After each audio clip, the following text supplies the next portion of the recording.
The Tour Junkies. What's going on, golf addicts? Welcome to the Tour Junkies golf show here on the Better Sports Network. I am DB of the Tour Junkies. I got Pat Perry with me, also of the Tour Junkies, rocking all the logos. Pat, look at you! Look at Yeah, a you! lot of logos today. What a logo whore you are! A Cuskawilla shirt, a Congaree hat. Yeah. Well, Show everybody how elite you are, huh? I guess I wasn't really going for that look, but yeah, it just Like a happened. NASCAR It car. happened. I just splattered myself with logos today.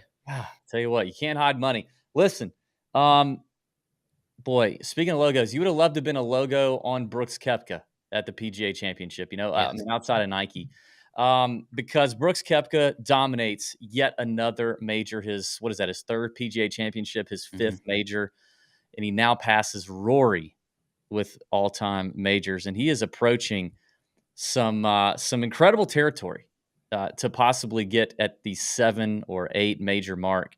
We're going to talk a lot about Brooks Koepka today. We do have a special guest coming up at the end of the show. Our boy Jeff Seeley, cut maker Jeff, is coming on. I mean, because if Brooks Koepka wins a major and you can't get Brooks on, or Jenna, or like Brooks's mom, the next biggest Brooks stan is Jeff Seeley, cut maker Jeff. So I'm sure he's happy. We're going to talk to him a little bit about Brooks as well, and get his thoughts on live betting, because Jeff is a known live golf gambler, and so I want to get some tips from him. We might just have another just the tip from Jeff today in terms He's of actually good at it too. Like He is usually actually good if I'm live betting, it's because I'm, all my lineups are dead and I'm just desperate to do something. Yeah. So yeah, that's one. So, but he actually thinks it out. He plans it out a little better than I do. So, Well, I will say, I mean, Pat, I'm 1 for 2 on live bets this year with Siwoo as both my live bets. Almost won the Byron Nelson, lost by a shot,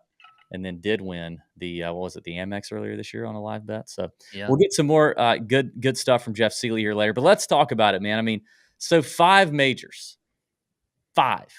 Okay, our boy Jeff does have, the word on the street is he has a substantial future on the over 7.5 majors for Brooks Koepka, which, I would say before April, before he showed up at Augusta National at the Masters and looked like vintage Brooks Koepka, most people would have thought that was crazy, that he would get 4 more at the time. He gets number 5 here at the PGA Championship. Do you think he could get 3 more to hit that over, Pat?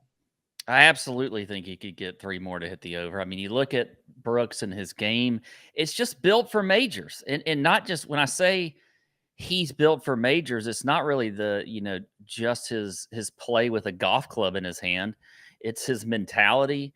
It's the way he carries himself when he gets out there. He walks out on the course and immediately thinks he can beat everybody there. He comes there expecting to win, and he typically does. If you look at his win rate in majors, it is pretty incredible. You can compare it to even the great Tiger Woods. So Yeah, who was it that put that out there on? I saw that on Twitter. I wish I had it. I don't. But yeah, it's very interesting. And I'm talking, not just the wins, but the top 10s, top 5s, all of that kind of stuff. He is always up there. And so I think that to get 3 more is entirely doable. He has shown it really on, at all of them. He's shown he can almost win the Masters. I mean, he did, was it when Hideki won where he could have easily won that one? And then obviously this past year he could have won. He's been in contention in every single one of them. So I think you're going to get, and actually I think some people would probably say that the Open Championship might have been the first one that Brooks could win, because he went over to Europe.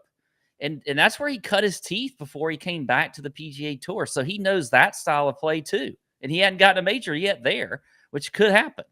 So you make me laugh when you say cut his teeth, because did you see the old video that's floating around on Twitter today of him when he was on the Challenge Tour? No, I did not see that. I did not see that. There's an old video. I wish I could remember who it was. I don't know if the Tour posted it or Scratch TV may have posted it. There's an old video when Brooks was on the Challenge Tour, which is basically like the Korn Ferry Tour of the DP World Tour, which is where he went after college to play professionally. and I think he's in India, and they're following him around India. It's like this 2-minute clip video of Brooks, and I have to say, like, it's kind of jarring how different he kind of is in this video. Not just how he looks, but also how he acts in this video. He looks super young. I mean, he is. He's Yeah. like really young. He's like much skinnier. But you said cut his teeth. It was before he got his veneers and his fake grill, Mm. that he's got. The Okay. teeth were a little jacked up. Um, Little gnarly teeth, yeah, huh? but more interesting than that is, like, he had so much like, way more personality. You could tell he was, like, a little uncomfortable being in front of the camera a bit, but he was, like, smiling, and he was kind of energetic, and he was a little bit outgoing, and he was showing you around India, and he was talking to the locals, and it was kind of weird. Like, it's kind of weird to see Brooks like that, because now he just seems so, like, shut off, shut down, reserved. I think occasionally he'll let his hair down, and let us see it on social media, or on Jenna Sim's social media, or on, Mhm. Pardon My Take when he goes on. But um, it was a very funny video. Like, the 2 minutes, the 2 or so minutes that I found was interesting, but his teeth were definitely very, very different. That's the first thing you notice. He doesn't have those I'll chiclet teeth. I'll have to check that out. If I would have thought about that, we could have gone ahead and queued that up.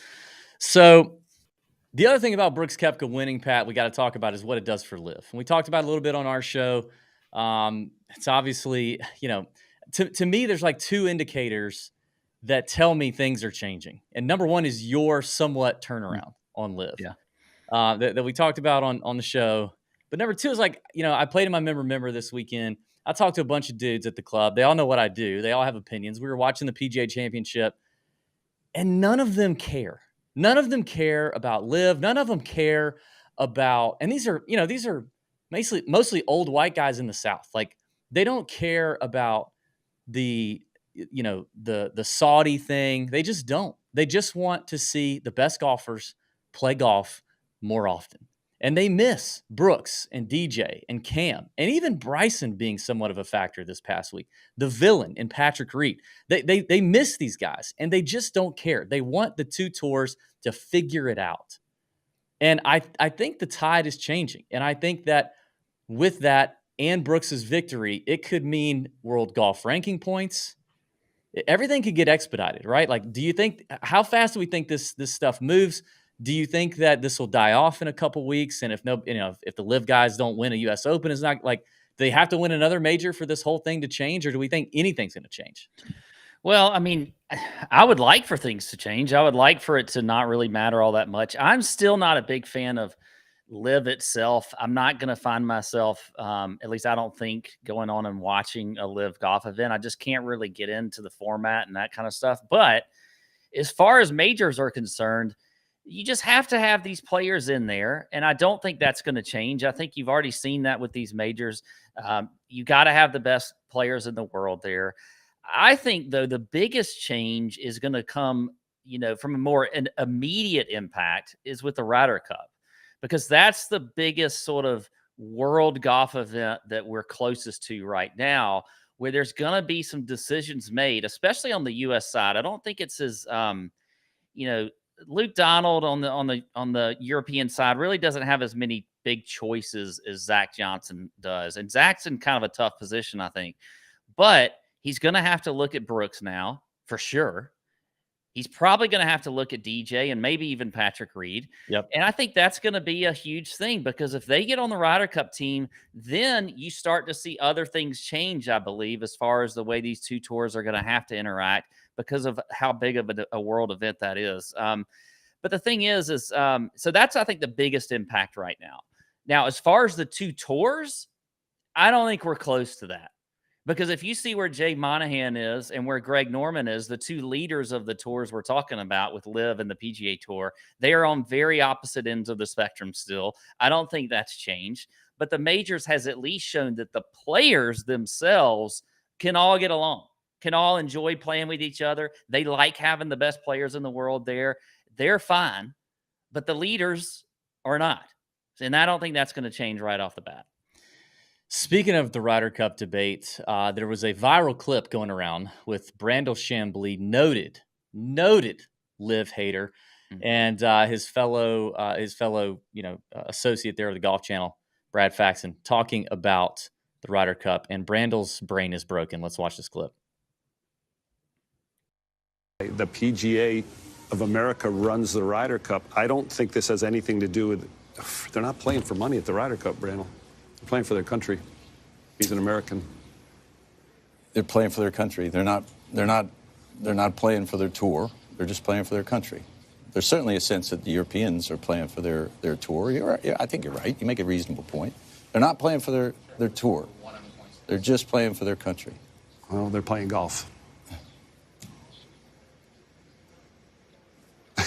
We stand off here. No, I mean, honestly, it's a hard decision for me. I don't know that there's a right answer to this, but I know that Koepka, he's second on the points list right now. He's only played in two events on the PGA Tour. Yeah, second and first will move you right out of the Ryder Cup He here. sure will. Brandel, in the first couple seconds there, when he's like, you can see the malfunctioning going down. You can see he's got some red alerts going on. Yeah. He's got his dashboard is lighting up with orange and red. And he's like, you could see him processing it live, where he's like, okay, they're playing for their country, not their tour. They're playing for their country, not their tour. Like, he is rehearsing. Can I make my mouth say these things? It is very funny to watch. It does really. Producer Tony's right. It does get better every time. He just is completely broken over the idea that these guys have now made it. Are earning away on, and that people are coming around on this. Yeah, no, I mean, it's just, and I think that's the thing is I think these players know that when they get, to these majors that, this is their proving ground right now because it's not on the PGA Tour. And I think that's why you're also probably seeing them play even better in these majors because they're a little more focused on that. But yeah, I mean, it's amazing though, watching this exchange, and Brandel Chambly just really, I don't know what to think about Brandel. I really don't. We could have a whole show about Brandel, I think. So, it's a tough look. It's a tough day for Brandel. I don't know that he did not enjoy yesterday whatsoever. Or 2 days ago, whatever, when Brooks won. So, anyway, it's the Ryder Cup discussion is going to heat up. The points are there. We talked about it on our show. I mean, right now, there's two names to me that right now you wouldn't want them on the team over a guy like Brooks or DJ, and that's Cam Young and Sam Burns. Mhm. I mean, Sam Burns is somewhat a little more proven in at least a team event, in at least a match play scenario where he dominated match play this year. Cam Young, obviously a great year last year, but he's getting a lot of credit for last year's performance in the Ryder Cup standings right now. I think he's number 6, because right now he's not playing great. He doesn't look like Cam Young last year. And so if I'm making the team right now, if I'm Zach Johnson and the team is right now, I would rather have Brooks and DJ over both of those guys. And I threw this out there on our show. We're not even talking about Patrick Reed. We're not even talking about Captain America, who finished 4th at Augusta and 18th at the PGA Championship. Now, you mentioned that Zach Johnson said he wants high character guys on the Ryder Cup team the other day. Yeah. I don't know that Patrick Reed fits that mold. So Patrick Reed may be voted off the island for other reasons, no matter how well he plays. I think the guys were glad to get. I think the PGA Tour Golden Boys, Justin Thomas, Jordan Spieth, the veterans of the Ryder Cup, are probably glad to see Patrick not anywhere close to Ryder Cup, possibilities. But Brooks and DJ, I don't think any of those guys have a problem with. And that's the other thing I was going to say is, like, not only does it feel like the public tide is changing, but the player beef is seemingly squashed. Like, there's not really anyone chirping anymore. I mean, we had Rory blasting these guys for almost a year every time he got in front of a microphone, telling them to F off in the Netflix special. Like, we had guys taking shots at these guys, but you've got, Max Homa and his best friend Taylor Gooch doing their thing. And you've got all these other, I think the only guys that are really causing issues are like Phil on Twitter, Westwood on Twitter is kind of annoying. Poulter's taking his shots, although he seems quiet lately. Sergio maybe. But other than that, it almost seems too like the PGA Tour guys aren't as concerned anymore. And I don't know if maybe it's because everybody's name's been taken off the lawsuit, or time has healed all wounds, or the fact that the PGA Tour is so much better than it's ever been thanks to these boys that now these guys just don't want to say anything. I don't know. But it even feels like now the only people mad at each other in the room are Greg and Jay Monahan, and everybody else is just like, figure it out. Yeah, I think 100%. I mean, I think the biggest distinction there is literally what you just said. Most golf fans are watching because of the players. They do not care about, what tour these players play on. They, like we've said, many times, they just want to watch the best players on the golf course. So there's an important distinction here. The players are the ones that people want to see. Okay. All this other stuff between Monahan and Norman and the tours and all that kind of, that is just noise that most golf fans, I think, are tired of, and they're just happy to see good players playing in these events. Pat, there is breaking news coming out of the PGA Tour today about the Charles Schwab Challenge, the famed golf course, Colonial Country Club, Ben Hogan's, one of his courses, right? And on there you have the 3-hole stretch, Hogan's Horseshoe, right, or the Horrible Horseshoe, or whatever they call it. Been called that for a very long time. It's been called it for a very long time. Well, Commissioner Monahan has and tournament officials have declared that now that 3-hole stretch will now be named Block's Bend after sponsor exemption Michael Block has gotten into the field and everyone is in love with him. And so that name will stick regardless of how well he finishes this week. The Horrible Horseshoe, Hogan's Horseshoe, whatever, is out. So Michael Block, wow, here. The Block party is here to stay. We're not getting rid of him. He's playing at Colonial on the exemption, the PGA professional that stole everybody's heart and your mama over the weekend with the coverage. He was amazing, right? He was. I didn't realize this big change was happening. Are we changing Amen Corner? Is it now like around the block? It could be something like that. Yeah, it could be. They are. The word on the street is the folks at Augusta National have gathered, and there were meetings, closed door meetings yesterday, as well as going into this morning about whether or not to change Amen Corner. But I'm not going to be mad at the guy for playing awesome and having the week of his life. But everyone is freaking the hell out about Michael Block. I think the coolest thing all weekend was the hole in one. Let's watch the hole in one. Like the hole in one. Yeah, this was amazing. 15th. The fairy tale story gets better. A hole in one for Michael Block.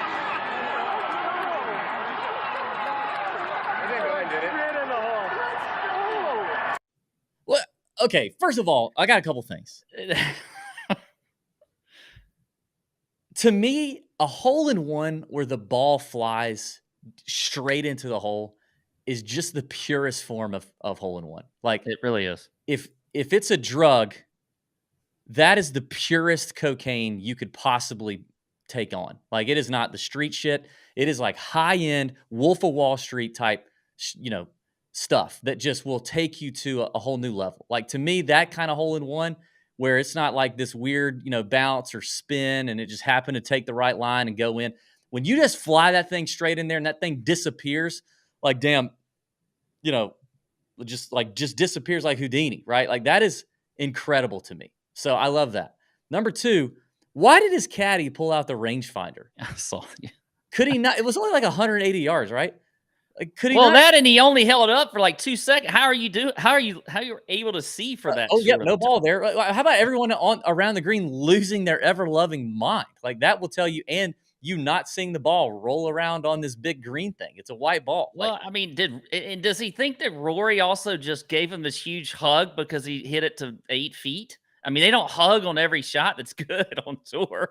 Like, I mean, it was a weird sequence. On top of that, Jim Nantz kind of just, God, that's so annoying. He just basically told everybody what was going to happen, right? He did. I mean, come on. Oh, now let's go to the par 3, and Michael Block, a fairy tale story, and you're like, oh yeah, he's either gonna ascend into heaven or he's gonna make this, right? Yeah, one or the other. And why do they do that? I don't understand why they do that. I would love to just be surprised. Like, just go. All right, now we're gonna go out to Michael Block on the par 3, whatever. 180 yards. Let's, and then like, oh my God, he dunked it. Like, let me be that excited. I don't understand why the coverage continues to do stuff like that. Yeah, you know what? Jim Nance actually did the same thing last year at the Masters when Rory made that bunker shot, and then Morikawa made the bunker shot like right after him. Same thing. It's getting old with Nance. Why is he Listen, doing that? Nance, you're one of the greats. Stop with all the spoiler alerts, okay? It is really annoying.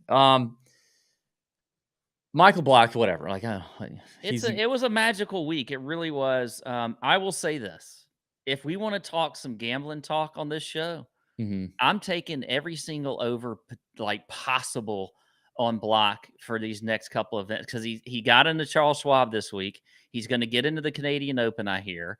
All right. If I'm looking at overs and he's somewhere around 71 and a half, something like that, I'm taking the over in round one. If it's a miscut, I'm taking the miscut if I'm getting some plus money. Okay, you're not going to get plus money on the missed cut. Like, that would be ridiculous. He's minus 250 to miss the cut on DraftKings. He's plus 160 to make on DraftKings. I mean, minus 250. I mean, honestly, this is a stay away bet. I'm not I'm not either. I thought I might get a little bit better odds because people are freaking out so much and they want to. Yeah, the general public is freaking out. Meanwhile, the books know. Like, Luckily, I mean, it is kind of wild how good his odds are compared to like where's his what's his outright odds? Michael Block is 600 to 1 to win outright. That puts him, I mean, I guess it's kind of, I mean, it puts him down in the like Luke Donald, Harrison Endicott, Cole Hammer, Cody Gribble kind of territory, which I guess, sure, 600 to 1 to win.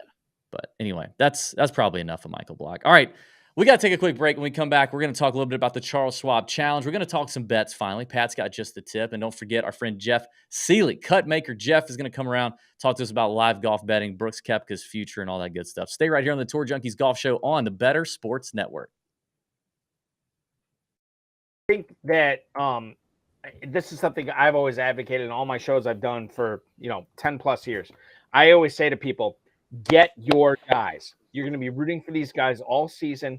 Whoever you want to root for, whoever you want to that you think is going to be the fun guy to cheer for, get them on your team. However, as you just pointed out, and I don't know if you have any hard figures in front of you, Bradley, but there is something to be said for, my God, I was planning on Aaron Jones this round.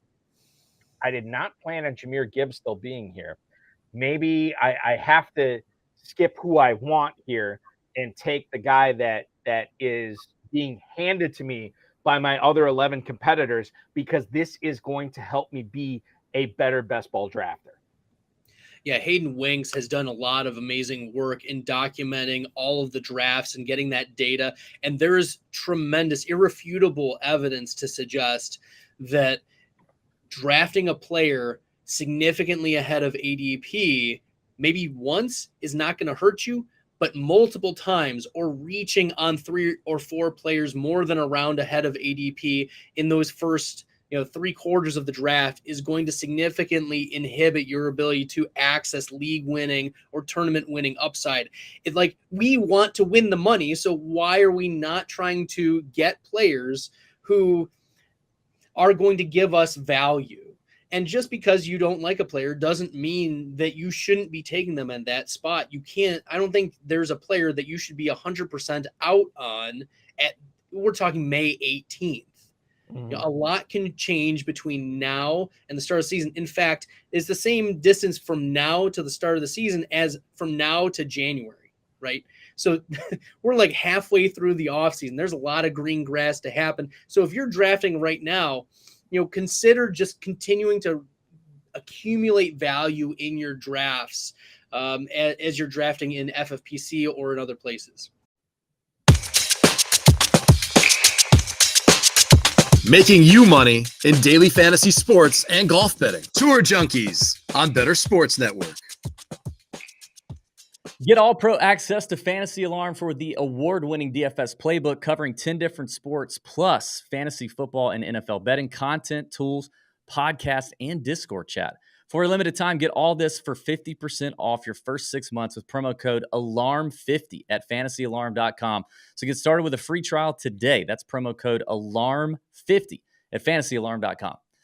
Welcome back to the Tour Junkies Golf Show, talking a little bit of PGA Championship recap. We're going to get into the Charles Schwab Challenge, which is always one of the harder tournaments to say when doing content throughout the PGA Tour season. I mean, there's like 48 events.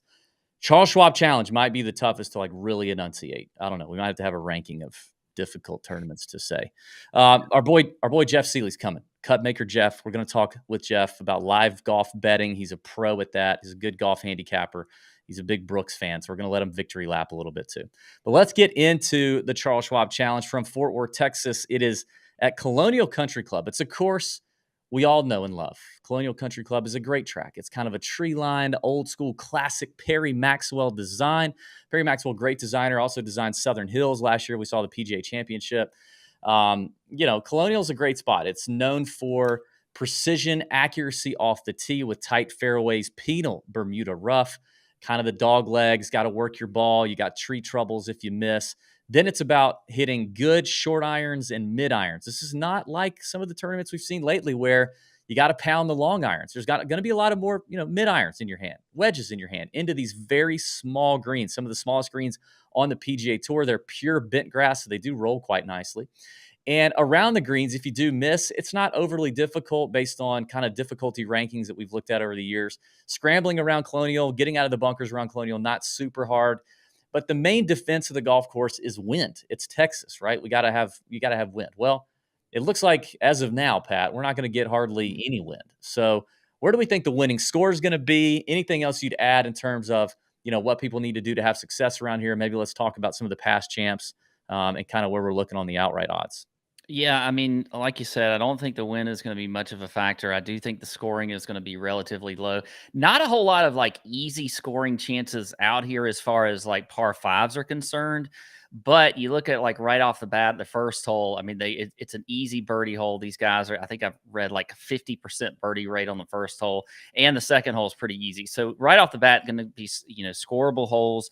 And then I think the rest of the way, there are plenty of chances. This is one of those type courses, kind of like Augusta National, where it's very positional off the tee as far as like, you gotta maybe hit your spots off the tee. You don't necessarily have to hit. Now, this is unlike Augusta National. You don't have to hit driver here in a lot of spots, but then approach is a key thing to this course here. So I think you're going to see probably like 15, 16 under win. That's probably what I think we'll see. But it should be, I think the field is good. I'm excited about the field. I mean, I'm surprised sandwiched here in between, where we are with a major and then an elevated event next week. So we'll see, we got a lot of good players here, and it's, like you said, good old classical Colonial golf course. Yeah, we were both pleasantly surprised to see the top end of the field at least looking decent for an event that is not sandwich between a major and the elevated event that is Memorial next week at Jack's Place at Muirfield Village. We'll be excited to cover that one. Past champs, your defending champ is Sam Burns at 9 under, who battled the wind and the elements last year. It's not going to play like it did last year. It's going to play easier. He beat Scotty Scheffler in a playoff. I mean, imagine Scotty could have had another one last year if Sam wouldn't have dropped like a bomb putt, like he tends to do at Colonial last year. He finished, he was 30-1 pre-tournament. Jason Kokrak won before that at 14 under, around 50 or 60-1. Daniel Berger won in 2020. It was the first event after the COVID restart. He won at 15 under at around 70-1. Kevin Na, Justin Rose, Kisner, Jordan Spieth, Chris Kirk, Adam Scott, all of those guys have won before. So you kind of see a mixed bag here. You see some more accuracy guys, precision guys like Kirk, like Spieth at the time when he won, Kisner, Kevin Na. And then you see some guys that got some pop in the bat, some distance, like Sam Burns, Jason Kokrak. Daniel Berger's not short. Justin Rose, not really short in 2018 either. Adam Scott in 2014, not a short hitter. So I think bombers, shorter hitters, great putters like Jordan Spieth, like Kevin Kisner, at least at the time, Kevin Na, great putters can win. Bad putters can win. Hello, Jason Kokrak. Like Jason Kokrak, not a great putter. I think Kokrak may have kind of cracked the code here a little bit for the longer hitter. He was a little more aggressive. He cut some corners on some of these trees. I don't know. It was interesting. So, that's kind of the lay of the land and what we're looking at here in terms of, outright winners and stuff like that. At the top of the board, you've got Scotty Scheffler as the favorite around 4-1, Spieth around 12-1, Hovland and Finau now down to about 14 to 15 to 1. I think they're around 16, 18 yesterday. Colin Morikawa was up there around 18 to 1 or so, 16 to 1. It feels like the number for Scheffler is really, really short, even as good as he's playing. Obviously, the Texas narrative is there too. What do you want to do up here up top, Pat? Just give us a couple of picks up top. Yeah, I mean, for me, I'm kind of zeroing in on Victor and Tony Finau. I did get him a little bit earlier when they were at 16 to 1, but still like him at 14 to 1. I think Victor, coming off of the disappointment last week, he's a guy that, though, is playing extremely well when you look at his ball striking, which is, obviously one of the things you got to do well on this golf course. And, it's like you said last night on our show. I mean, I think he just wants to get a win. He wants to hold any kind of trophy he can possibly hold right now. And I think Victor's going to play well this week, so I like him at 14 to 1. If I'm going like a little bit longer in the odds. Hang on. Can I stop you there for a second on Finau and Hovland? So one of the things that I did today, I do on most Tuesdays in our Discord in the Nut Hut, is I kind of go through some of the sharper head-to-head books out there and look through some interesting lines that they post in the head-to-head market, because a lot of times those sharp books will tell you something. And then how the line moves leading up to Thursday will also tell you something. So I monitor that too, and I post those lines in our Discord. Last week, by the way, the most interesting line movement all week last week, I said this on Wednesday night, if you remember, was all of a sudden money came flooding in late on Corey Connors. Mm-hmm. And he went from being a dog and maybe a slight favorite in a few matchups to being the favorite in all of them and a heavier favorite in the ones he was a slight favorite. And I don't know, the head-to-head bettors had it right, because Corey Connors had a great week. This week, there's not been a lot of line movement because they just got posted. But I was a little shocked by some of the lines posted by the sharper books, and one of them is Tony Finau versus Victor Hovland. I would think it would have been a little bit closer than it is, but Tony Finau right now, they got him as a minus 124 favorite over Victor Hovland, which, I mean, it's not huge, but that's a decent gap when it comes to golf betting. So I thought that was interesting. I'm guessing people are thinking about maybe a Hovland hangover after battling it out for 4 days at Oak Hill. Yeah, I mean, that's literally what I would say. I mean, that's what people tend to think when you have a guy like Hovland who's so close to winning his first major and made some mistakes down the stretch, or one really big mistake. But look, he's been trending in the right direction. He's a young guy. He's always so he just seems to not let anything really bother him anyway. So if there's anybody on tour that can go from 1 week to the next and not really get bothered by too much, I think Victor Hovland's one of them. But yeah, I bet you a lot of the reason for some of the line movement is people are just concerned that, he's just not going to have it together after what happened last week. So tell me who you're going to bring up down the board a little bit. Well, DB, you know who I'm going to bring up is Tommy Fleetwood, because you and I have bet Tommy Fleetwood all year long, and we missed Wyndham Clark, who we had bet all year long, and we decided just not to do it for the Wells Fargo. The same thing happened with who was the other one we didn't bet that won? Oh, Jason Day. Yeah, Jason Day, just didn't bet him and he won. So I got to keep going with Fleetwood. I'm just going to keep doing it. Yeah. I've learned my lesson. And I'm going with Tommy Fleetwood. I think 33 to 1 may be the best out there that I've seen. Maybe a little bit shorter today.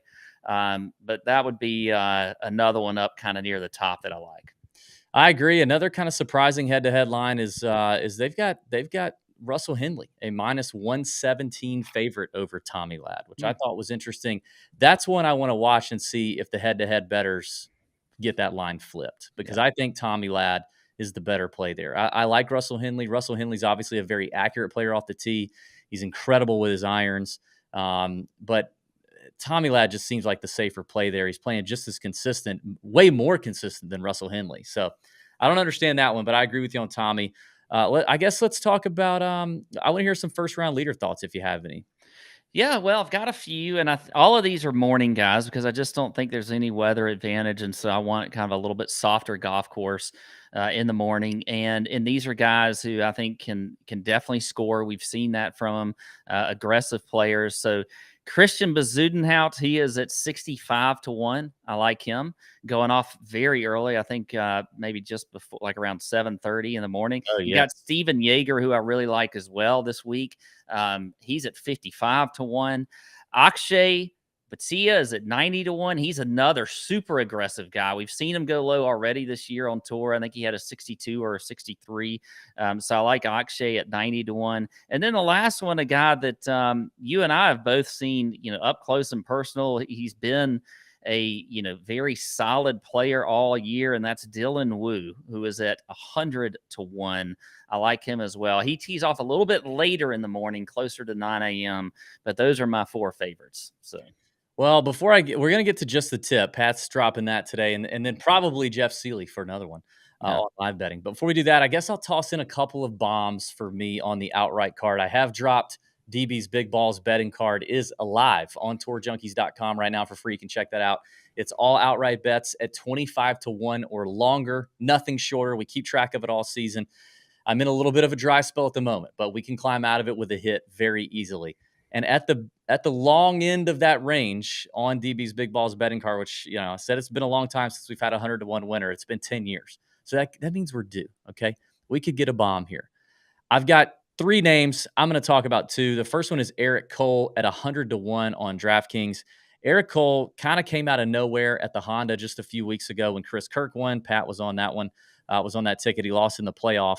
But, I mean, this guy's a journeyman from mini tours through the Korn Ferry Tour, getting it really his first crack on the PGA Tour full-time this season. And he's shown some high upside with the Honda finish, 5th place at Vedanta Vallarta in Mexico. And he's played really well in some tough events, like 27th at the Players and 15th last week at the PGA Championship, where everything was seemingly clicking for him. He's a good ball striker, good around the greens. I think Eric Cole is a very nice fit at 100-1, a guy who's been in the heat late on a Sunday and showed up at some of these elevated events and played well. So I like Eric Cole. And then finally, I'm going to go with the mayor of Colonial, which I think is Ryan Palmer. 150-1 Ryan Palmer is just too juicy for me to ignore. He's a member here. He loves this place. He talks about how much he loves this place and his membership here. Every single year we hear about it. But at least this year, he's coming in showing something. I mean, he was in I think he was in the last group or the second to last group at the Byron Nelson. He could have won it. He flamed out on Sunday. We know he's a ball striker. He's always been a ball striker. And, played well at the U.S. Open qualifier on Monday. Didn't quite make it. I think he fell 1 shot short of the playoff. But Ryan Palmer at 150-1 is just too ridiculous. That's just too juicy. So I got to take that. All right, Pat, hit us with just the tip. All right. So just the tip this week. I'm going to try to make it quick. But you know what, DB? And I feel like this really came up for me just thinking about last week with where we were at Oak Hill. And we were on a Donald Ross golf course. So I wanted to talk a little bit about course comps, because that's going to be something like if you're new to betting golf, you're going to hear a lot. And we talk about these course comps. Pete Dye is another one. We talk about him. He's got various characteristics of his golf course. He's got these long bunkers that kind of are in between the fairways and hazards. He's got a lot of railroad ties. You see those at Harbor Town. You see those at TPC Sawgrass. Next week, we got a Jack Nicklaus design course at Memorial. Okay, what do you see with those? You see pretty wide fairways and lightning quick greens. That's what you typically see on Jack Nicklaus design courses. Like I mentioned, we had Donald Ross raised greens last week. We saw that. Big, large bunkers, deep bunkers. That's something that's a characteristic there. Perry Maxwell this week. He actually had a hand in Augusta National. He did some things with Augusta National. So, he's another one that has certain characteristics. And then we're going to go to LA Country Club, all right, for the U.S. Open. That is a George C. Thomas golf course. Riviera is one that he had his hand on also. So what does that all tell you? Like when you hear us talking about course designers, well, typically you have players that can play these courses. It's kind of like course history. Some of them like the design of the course. When they get out there on the Pete Dye design, it just fits their eye. When they get out there on a Donald Ross design or a Perry Maxwell or LA, George C. Thomas doesn't have a lot of courses out here, but you see a lot of different designers. We talk about them every week. And really the biggest thing you have to glean from that is there are particular player types that do play well on certain designers' golf courses. So I think that's what whenever you hear us talking about a course design, it's usually like, what does that player do well on a Donald Ross design? If they, really good ball strikers, they can really, hit it high into those, elevated greens, that kind of stuff. So I think it's just something I wanted to point out because we do talk about course designers a good bit especially when we're on a new course. And that's what we're trying to get out of it, is just what type of player plays well on these golf courses. There you go. That's just the tip by Pat Perry there. I love it. I hate Pete Dye myself personally. So like just my own game, when I go to a Pete Dye course, I already my butthole gets tight pulling in the parking lot. You're grumpy. You grumpy on the first tee. Yeah, You're like, what is that railroad tie doing over there in the middle of the fairway? Why is that bunker 80 yards long? Why did he let his wife design this hole when she don't know what she's doing? Yeah. That's what I freaking hate about Pete Dye. So, I definitely think there's certain designers people just care more about. All right, let's get to, before we take a break and we bring cut maker Jeff on, let's do our cash lineup, our 50-50 or double up lineup for DraftKings real quick, and then we'll take a break, bring Jeff on. So, double up lineup, cash only, double up 50-50s. That's what we're looking for, okay? Not trying to be too cute, not trying to be too fancy, just trying to get 6 through the cut, all right? I'm going Tommy Fleetwood. We're going to start there, duh. Like, that's a no-brainer. All right. I got you there. It's a chalk play, even in cash, but I don't care. All right. Well, I'm going to jump us down a little bit. Man, all right. Now you got me, because I was kind of going to go there, and now I'm stuck. You didn't have one other player you could mention? Well, you put me. I'm going to go with Steven Yeager. Actually, I like him as first round leader bet, but I also like him on this course. All right, a little more chalk there, but that's okay. It's a cash lineup. We're okay. I think KH Lee at 8,300 is a name that might go too much overlooked this week. I really like the way he's hitting it right now. All parts of his game seem to be clicking. He's putting better than ever. He's never really had a good record here at Colonial, but I think it's coming. He seems like everything is popping right now for him, and that he's not really ever entered the Charles Schwab with everything clicking like it is right now. And he's done it in elevated events. So I like KH Lee at 8,300. Okay. You know what? I think I'm going to take some of your advice you kind of gave a little bit earlier here and go with Russell Henley at 8,800. I think he's kind of a sneaky play, might have a little bit lower ownership as well. So see how we're pepper in the middle here, folks. Nice balanced approach, nice balanced lineup here. All right, I'm going to drop us down a little bit to a safe play I like down here at the bottom. I could go Eric Cole. I don't want to be like super chalk with this lineup there, but I do think Eric Cole is sitting right there. Instead, I'm going to go Hayden Buckley at 7,300. The total driving machine. This young dude is killing it right now off the tee, both distance and accuracy, clicking. The iron play's been fantastic. I like Buckley at 7,300. That leaves us 8,300 left. Okay. Well, there's a lot of different directions we could go here. I think I'm going to have to go with. I think Grillo's going to scare you, DB, but I kind of like Grillo here. I mean, makes a lot of cuts. Great ball striker. No, it doesn't scare me. Remember, we talked about him a little bit on our podcast. Like, he did have a terrible first round at the PGA. Shot 8 over. But to see him battle it back and shoot just 1 over on the second day and kind of bring everything back to normal where it has been gives me a little encouragement on Grillo. If you just look at the finishing total and go, oh my God, he shot 9 over, he's terrible, then that's a little more scary. But I think when you break it down and see how well he recovered in round 2 at the PGA on his way to trunk slamming, I still think it's okay. So I like it. So we got Fleetwood, we got Russell Henley at 8,800, KH Lee at 8,300, Steven Yeager at 81. Emiliano Grillo at 77 and Hayden Buckley at 7,300. That is your cash game lineup for a double-double or double-up or a 50-50. All right, we got to take a break. We're going to come right back on the Tour Junkies Golf Show with our friend Jeff Seeley, Cut Maker Jeff, on the Better Sports Network. Let me talk to you, Vlad, about an award here that I thought was very, very debatable. And it was Cy Young in the National League. In terms of odds, it's Strider at plus 230, Zach Gallen at plus 215, Clayton Kershaw plus 1,000. Clayton Kershaw, to me, his numbers are phenomenal and better, or at least right there with these other two. Strider was my preseason pick to win the award. But Clayton Kershaw at plus 1,000 compared to these other guys with similar numbers in the plus 200s. Like, let's bang on Kershaw and hope he doesn't get hurt, right? Where are you at with that, Vlad? Yeah, those are great odds. I think the only concern that fantasy players and Dodgers fans had before the season started was innings limitations. Just wanting to make sure that he is fully ramped up for the playoffs. And as some teams do, you sometimes get those phantom IL stints. And we might see that sometime maybe around the All-Star break with Kershaw, just to preserve his arm over the second half of the season. But man, he's a great pick. If you're telling me those are the odds, that's really, really nice. I do love your Spencer Strider pick. I think that's what I would have done in the preseason and bet on him. He's an absolute beast. So, but Clayton Kershaw at plus 1,000, those are phenomenal odds. And you mentioned Zach Gallen, he's incredible too. And looks like Arizona has been in the hunt there in the playoff. Well, so far it's early. Dodgers, maybe Padres will be in competition for that division. But yeah, that's a nice three-way race, and we might see some other players pop in there.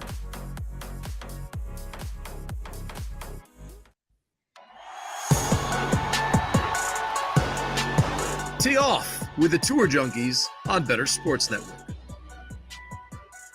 Welcome back to the Tour Junkies Golf Show on the Better Sports Network. For our final segment, we're going to bring in our friend, longtime friend, fantastic golf gambler, handicapper, and absolute Brooks Koepka stan and chief of the fan club, our boy Jeff Seeley, cut maker. Jeff, what's up, dude?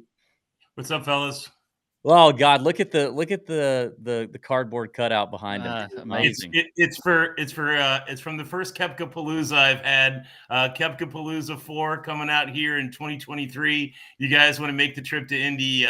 You're more than welcome to come. And you were mentioning Pete Dye. I'm looking out the window. I live on Pete Dye's second 18-hole course. Oh. Indiana's got a ton of Pete Dye courses. So if you don't like Pete Dye, you don't want to play here, bro. What is Koepka Palooza? Enlighten me here. I don't know what that is. So when Koepka won his first major, I had $500 on him at 50 to 1. And so I had like all my friends in my club. I invited everybody. I got 2 kegs of Mick Ultra and $2,000 worth of Chick-fil-A nuggets and about 100 golf carts rolled up in my backyard. And we just had a big party celebrating Brooks. And then I said, every major he wins from then on out, I'm going to have another Koepka Palooza. So I'm going to wait until August because I might have to do 2 or 3 this year. So I want to just do 1 instead. So I don't want to go broke on Chick-fil-A. That stuff adds up quick. So, but yeah, I know it. I love the confidence. The confidence is great there. That just wait till August because he may get a couple more the rest of the season. Well, he should have won the Masters. I know. I hear you. Oh, dude, let's not put limitations on our boy. He could win 4 more majors this season, even though there's only 2 left. I've got the ticket. I've got that. I bet 10,000 at Westgate at plus 130 over 175. Excuse me, $10,000 plus 130 over 7.5 career majors. So I need 3 more. When Jeff Sherman put that out, I was the first person to bet it, and that was 6 years ago now. So we talked about that in our opening. We talked about that at our opener. You look like a genius right now. So yeah, first of all, I definitely want to be made aware of when Koepka Palooza happens or goes down, whenever that happens. August 19th. You're both invited. August 19th. Beautiful. All right, we're gonna write that down. That'll be much warmer than it was in Indy the last time we were there, which was when Georgia was winning its first national title in 40 years. But I was there. Yeah, we were too, and it was not good for us Georgia boys, but we stuck it out. Listen, Jeff, because we don't have a lot of time. I mean, I can sit here and let you grovel in your Brooks Koepka stuff, but I've always wanted to get your your quick live betting 101, just few minutes spiel from cut maker Jeff. I've always wanted to do that, have you on our show, talk through that, because I know that's something that you've done for a long time and you're good at it. It's not something that Pat and I have ever really dabbled in. We usually make all of our bets up front and we just live and die and we ride, and maybe to our detriment, maybe to, it helps us out some weeks that we don't do anything, but then other weeks we miss it. I think I've bet I've bet a winner live twice this season. Both times it was Siwoo Kim. The first time he actually ended up winning at about plus 850 when I bet it live the night before, 2 nights before. And then the last time was just a couple weeks ago with Byron Nelson when he came 1 short. So, but talk to us about the process in that and kind of how you go about making those decisions. It's a great question. And one thing I think I do probably best, honestly, even better than live betting, is round by round matchups, right? I don't think enough people bet round by round matchups. People will bet pre-tourney matchups and then outrights, as you mentioned, but I do a ton of round by round matchups, and that's really where I've had my most success. And so in those, I think it's simply if you had a good pre-tournament handicap and you trust what your numbers were beforehand, and then you see the numbers during the tournament, a lot of times you can find an edge. And it doesn't have to be a huge edge, guys. Like, I'm just looking for 10 or 15 cents and I'm going to make a bet. So not a huge, if I can find, a 5-10% edge, I'm gonna make that play. And that's, in round tournaments. But again, live betting, certainly, I think it comes down to how they play. For me, it comes down to how they played the course thus far, what holes are left, how they played those holes. And again, kind of your odds to win. A lot of people use data golf. I use data golf as kind of one of the factors. But if you're all in on data golf, if you look at the data golf odds and the sportsbook odds, a lot of times they're pretty closely aligned. So you've got to take some stance one side or the other in that. And I've done that pretty often. So a lot of different resources you can use, but having confidence and understanding, okay, look, there's value here. I really think there's value here, and not being afraid to fire. That's the other thing. If you think you find value, not being afraid to fire is critical, because you're going to be wrong sometimes, but you hit a few big ones and it works out well. Okay, so talk to me about, you said like trusting your pre-tournament handicapping process. Yeah. So, one of the things that, like, in a round by round situation, we know, and I mean, even for those of us who maybe don't live in a legal gambling state, you can kind of expose yourself to this a little bit with sites like Prize Picks, sites like Underdog, that give these player matchups where it's not necessarily, Underdog does give a score matchup day by day. Prize Picks will do like a birdie or better sort of matchup.